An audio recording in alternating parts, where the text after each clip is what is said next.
নমস্কার বন্ধুরা, আপনাদের স্বাগত আমাদের চ্যানেলে। আজ আমরা জানব পশ্চিমবঙ্গের এক ভয়ঙ্কর অথচ অলৌকিক শক্তিপীঠ ডাকাত কালীবাড়ির রহস্যময় ইতিহাস। বহু বছর আগে এই এলাকা ছিল গভীর জঙ্গল আর নদী ঘেরা। এই জঙ্গলে লুকিয়ে থাকত একদল কুখ্যাত ডাকাত। ডাকাতির আগে তারা পূজা করত এক ভয়ঙ্কর দেবীর, মা কালীকে। বিশ্বাস করা হতো মাকে তুষ্ট করলে ডাকাতরা শত্রুর চোখে অদৃশ্য হয়ে যায়। একদিন তারা পায় এক রহস্যময় কালী মূর্তি। সেই থেকেই জন্ম নেয় ডাকাত কালী। এই মন্দিরে ঘটেছে এমন কিছু ঘটনা যা আজও বিজ্ঞান ব্যাখ্যা করতে পারে না। গভীর রাতে মন্দিরে হঠাৎ জ্বলে ওঠে প্রদীপ। পুরোহিতদের স্বপ্নে মা কালী নিজে এসে দেন নির্দেশ। বহু মানুষ মানত করে ফিরে পেয়েছেন হারানো জীবন।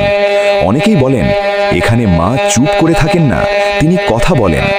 ডাকাত কালীবাড়ির দেবী অত্যন্ত ভয়ঙ্কর রূপে বিরাজমান, রক্তবর্ণ চোখ, জিভা বের করা রূপ, কিন্তু ভক্তদের কাছে তিনি করুণাময়ী মা।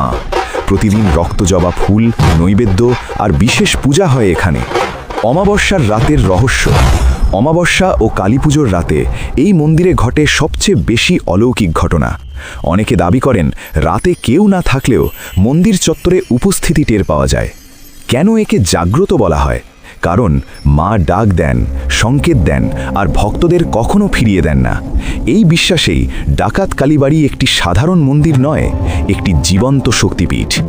আপনি কি কখনো গেছেন ডাকাত কালীবাড়িতে, অথবা শুনেছেন এমন কোনো অলৌকিক ঘটনা? কমেন্টে লিখে জানান। ভিডিও ভালো লাগলে লাইক করুন আর এমন রহস্যময় কাহিনী পেতে চ্যানেলটি সাবস্ক্রাইব করুন। জয় মা কালী।